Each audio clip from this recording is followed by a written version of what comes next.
I just got back from transportation and decided that if possible, during hours of operation, commencing and concluding at this specific location,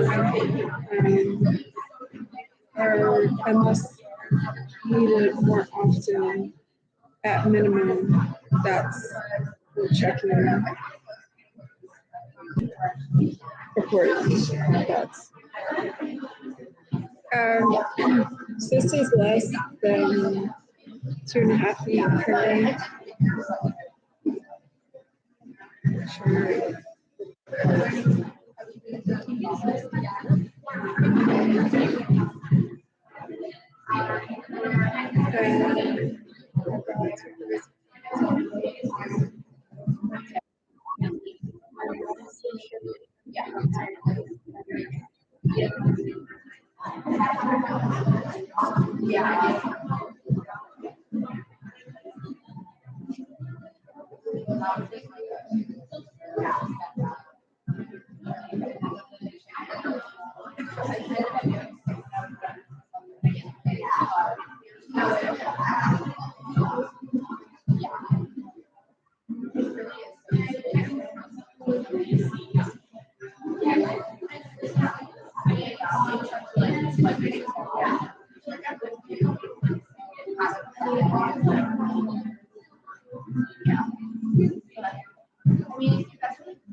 So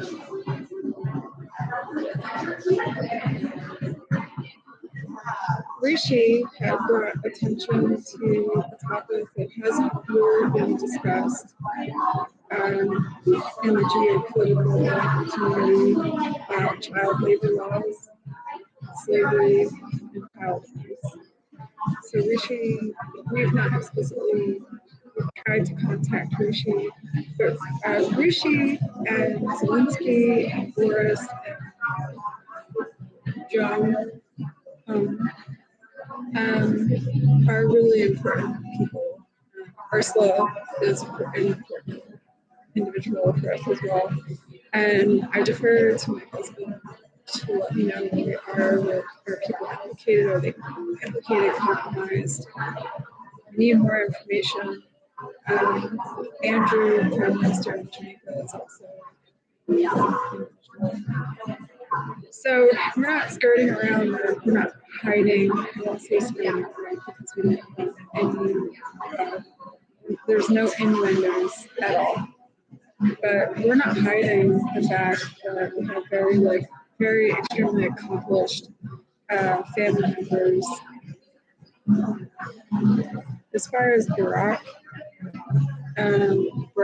might be staying and may not actually be multiracial, so this is another topic that has to be addressed. As far as Austin, we don't know how Austin wants to address his nationality and racial identity.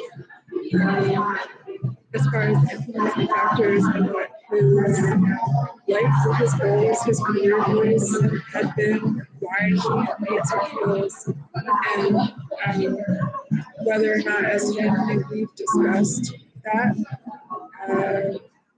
We have a lot of family members that are not great grandpa.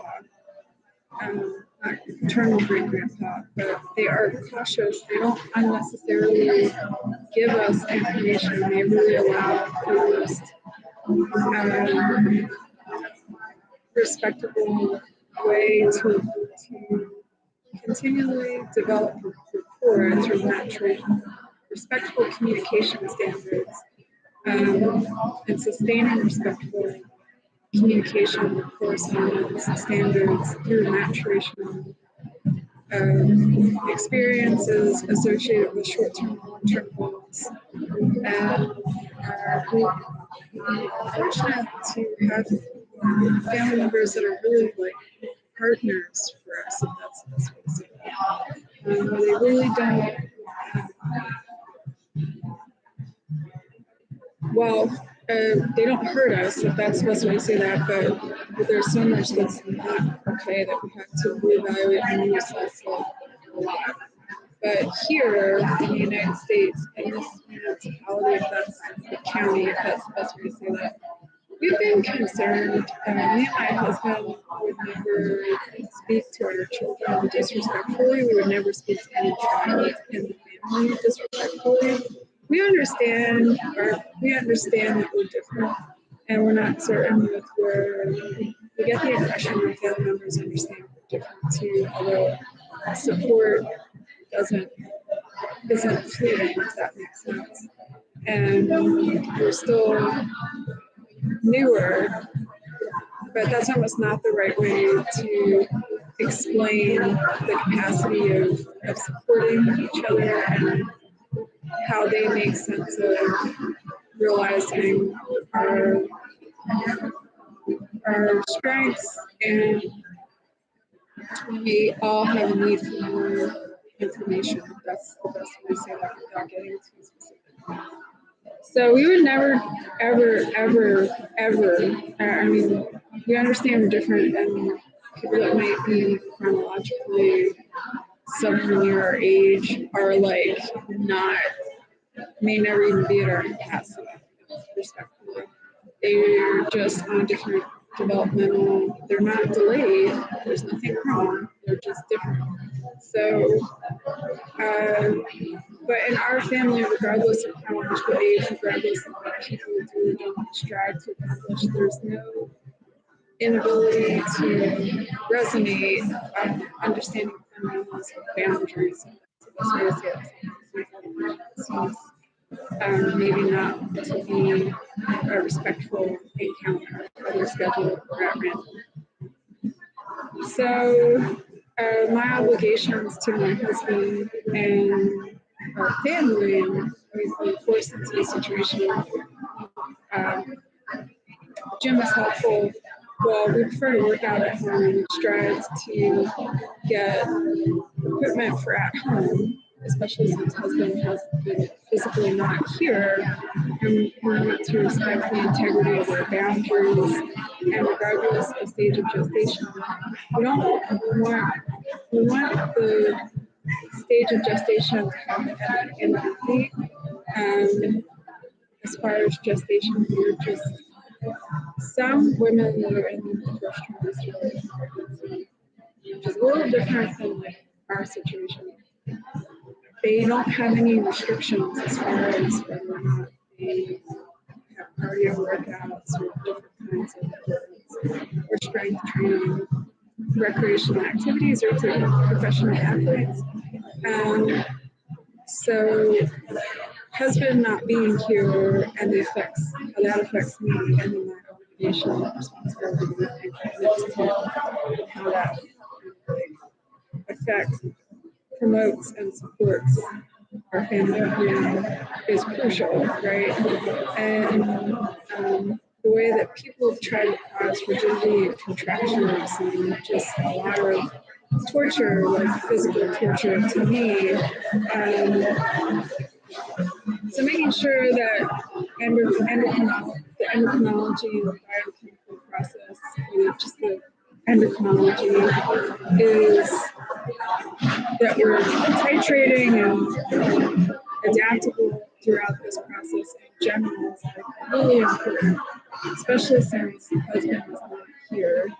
And we have research the science of bonds, significant encounters, right? And why some significant encounters are sustained and maintained and are a value and priority forever in some way. So we're very private, we're very family oriented, and we've referenced the metal monkey science experiment from a very, very long time ago about the significance of like coddling or cuddling or just even capacity for conversation to ask questions or to how was your day or basis for any brief fleeting conversation and the positive effects of that.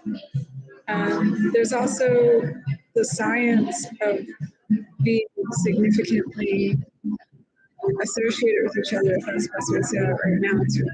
I don't want any unnecessary confusion. I'm not trying to diminish the significance, but there's a smell that affects the biology of the individuals that are married. So I can't replace husband, right? But he lives inside of my body literally in a biological way. So don't try to force any extremes. We just stay responsible for ourselves. And our lifestyle is our lifestyle for all sorts of reasons that are specific to us, and we never expect people to have commonality with us. We really are very focused on our relationship and our goals and our family. We've seen some examples of women in particular kind of like forcing children into situations that are, we would never assume that the child is not capable ever. But for what me and my husband have the discussions we haven't been able to have, we would never ever displace. For example, just en route communications yesterday afternoon, a woman with a child, I don't know if it was a guardian or just a taxi driver, I don't know, but requesting that the child is evidenced by possibly physical stature and participation in a program for a specific chronological age, right? At a certain physical address and geographic location that can be found on the map, right? And yelling at the child, stop cursing, I'm so angry with you. And as far as language and linguistics, we have not been in a situation like that. We don't know what was happening prior to that specific incident. But we would really, there's a topic called open-ended questions and closed-ended questions. And if people really want to influence sustainable interventions, when a child that's less than 7 years old chronologically is still developing language, regardless of how quick-witted they might be, which is associated with a certain kind of intelligence, right? There's an obligation to try to make time, to invest time to help the child find a new hobby, if that's the best way to say that. And we're not going to judge, but people that study psychology and neurology encourage parents or guardians or caregivers to be honest with children.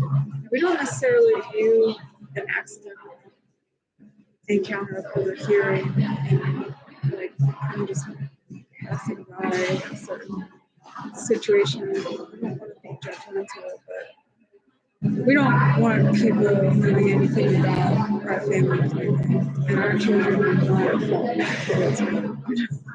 So we make every effort to document. We don't even know how people, no one should know when at the gym.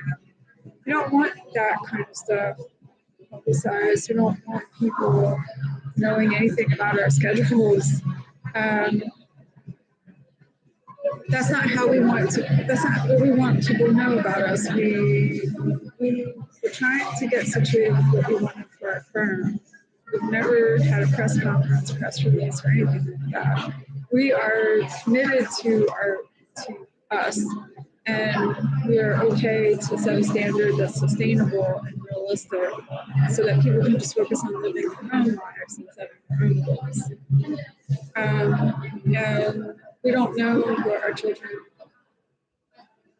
might decide for themselves. We don't know, but we want them to have the privacy to figure that out for themselves when they're old, when they start to prioritize those kinds of topics in conversation. So we don't hinder or pivot or stunt that capacity. We want them to know that they're supported and that they can talk to us if they want to, and we want them to understand our work in our lives, and that simply by their connection, they're not here with us. We understand that we're responsible for the fact that they exist, right? So,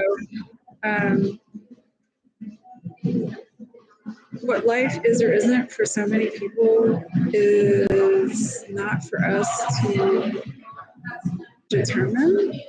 But as far as like land ownership and managing land and constitutional rights, and I wouldn't say damage control, but the system of government has been set up in a way that this is really problematic, where people get away with too much that's not good, and they cause short-term and long-term problems because they're not really vested or invested in a lifestyle. And we don't know economically what impacts that per se. Education is really important. If people want to prioritize academics and a career that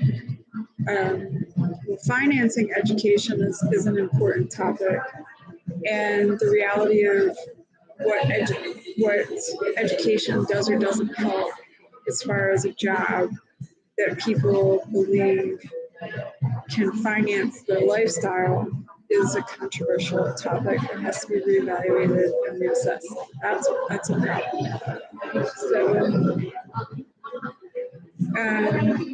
we've seen another woman, like I suppose 3 months, maybe like 3 months ago at this point, maybe when we were first kind of newly here still, even though we haven't been here that long, running, like trying to outrun a kid.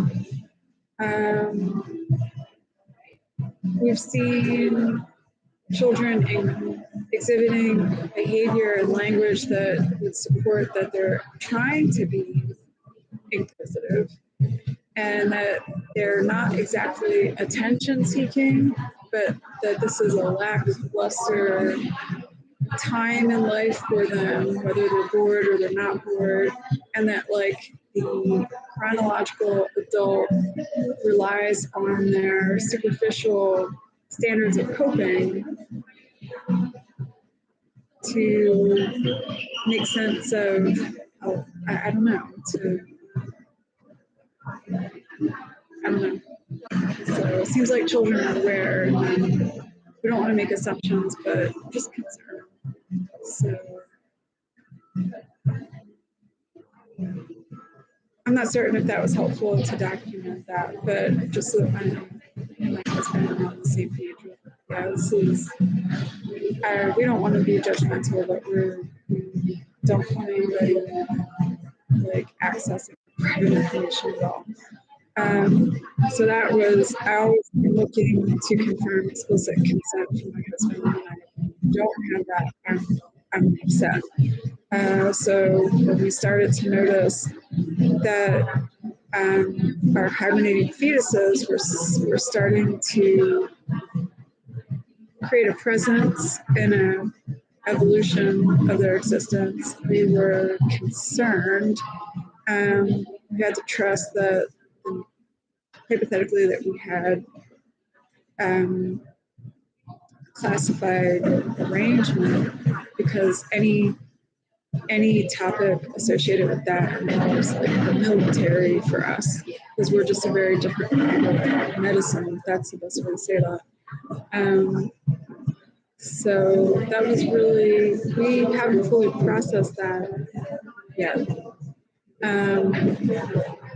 So it's like extremely emotional and tough to have to be in a situation where we're not able to verify with specific metrics what exactly is going on. We have to make the best choice at that time to ensure that they get to where they need to go to for them. And we don't have any updates on how they're doing. So just, and if my husband was notified or not notified, but we trust that the people that are kind of in step with us, if that's the best way to hypothetically, although we don't have the information, that, you know, they're having fetuses that have kind of detoured are to be like in a specific kind of daycare, if that's the best way to say that.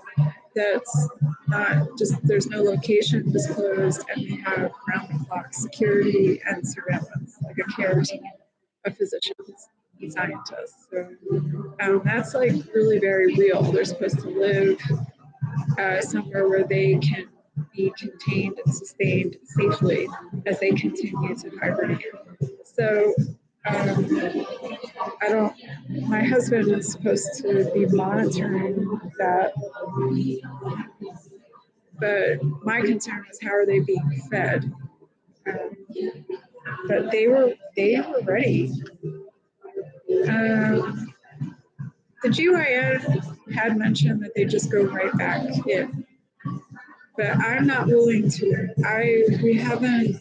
I just want to make sure that they know that they're cared for, and they're not like in despair or desperation. Where am I? Why did I make that choice? Kind of situation. I know that might seem bizarre but they are alive. So I just want to make sure that they're okay.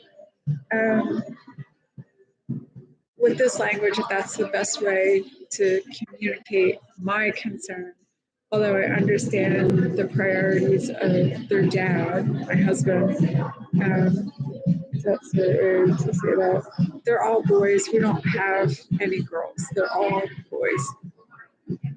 Yeah, there's no infidelity, so I didn't know there's this creed, okay, that's not credential, that seems to have been a problem in this neighborhood for years now, that's alluding to and implying checking a calendar. I don't know what she's talking about, right? That's not compatible with life.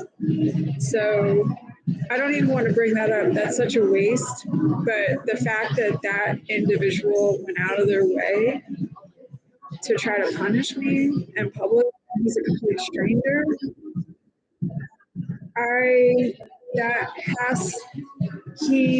Something's wrong with him.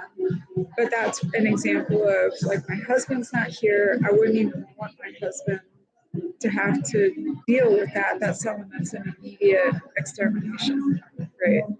So that's the kind of stuff that's constantly a challenge to process. There's a disconnect with reality because it's not possible. And I just don't. I don't want to discuss that further because I don't know that is a worthwhile topic, and that the integrity of our marriage is a priority always.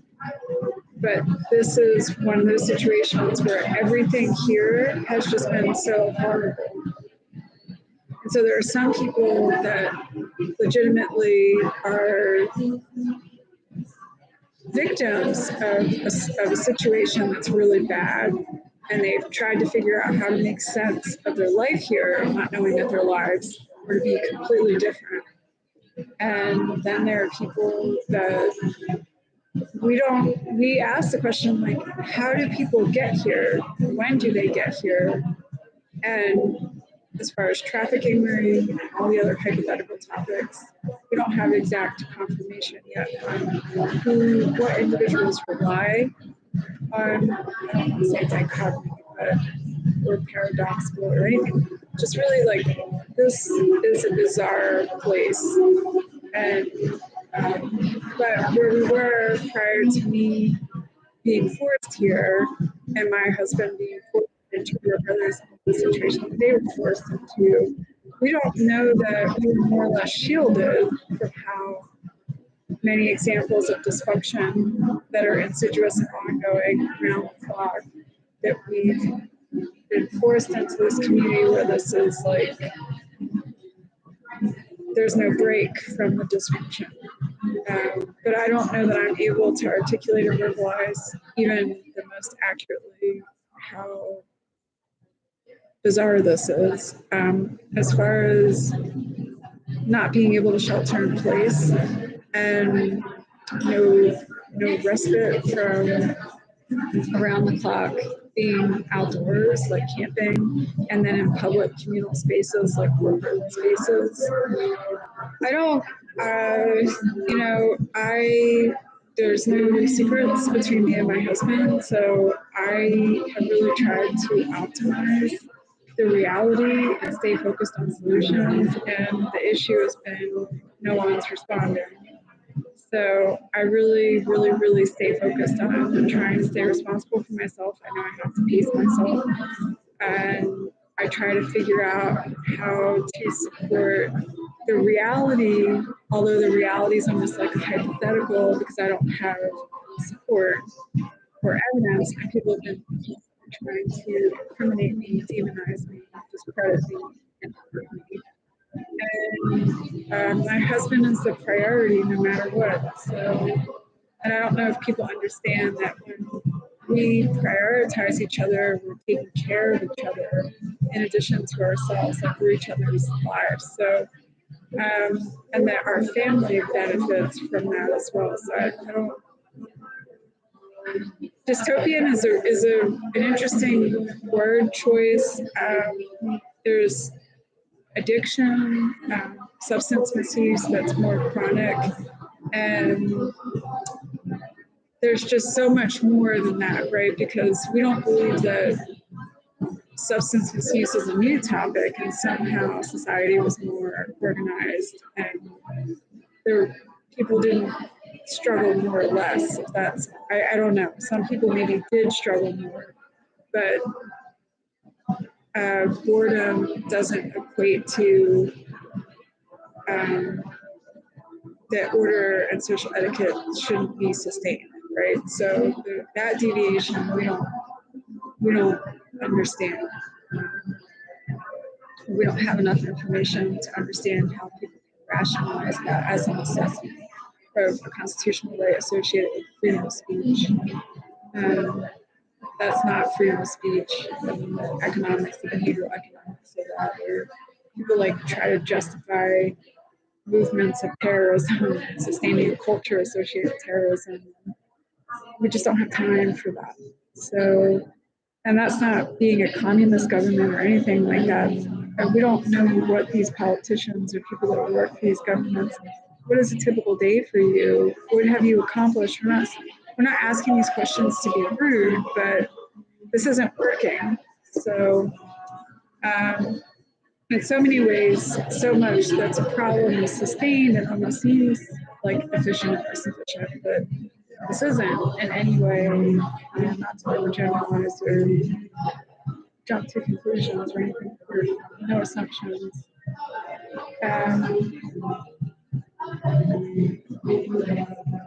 And then I don't know how my husband wants to, like, my life is so much about kind of just being my husband, and I continue to proceed that way, but not without the realization of being in public, right? So the attempts to constantly demonize and incriminate me, just one step at a time, stay responsible for myself. And hopefully there are warrants for what's needed to show around the clock what's a typical day for me aside from being able to document.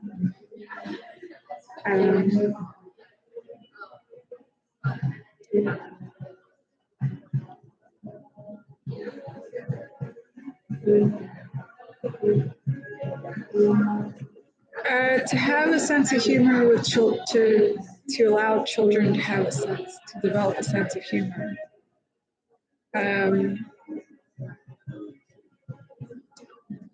Is, I don't know, maybe there's some parents that can discuss why that's important in their lives as far as what's a long day, what's a tough day, and the partnership between a parent and a child. And resiliency and children learning to be responsible for themselves and accountable for themselves. There are consequences, and there's cause and effect, and to pace yourself through the mundane, or however, we don't like that word, but to stay responsible and a participant in your day when you're tired and you're fatigued and annoyed or irritated or just, preferring a different schedule that you can still thrive and figure out how to enjoy what your day is and work towards what you'd like your day, how you'd like your schedule to be, right? So,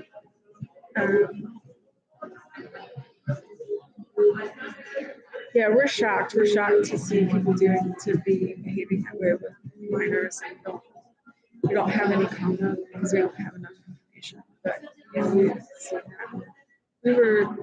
we didn't want to assume that we were a little perplexed. Maybe we didn't fully understand what was really happening.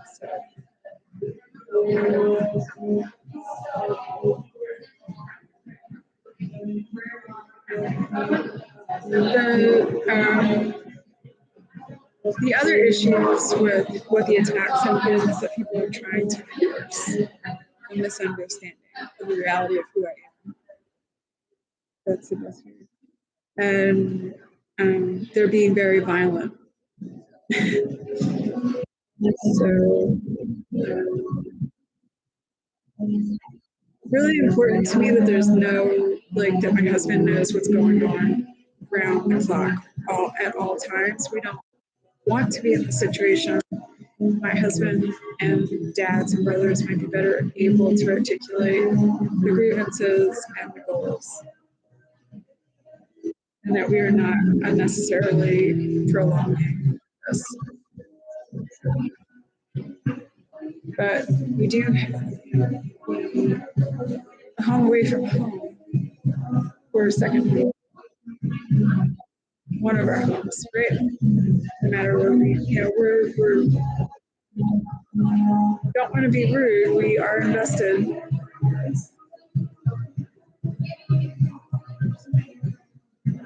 So that's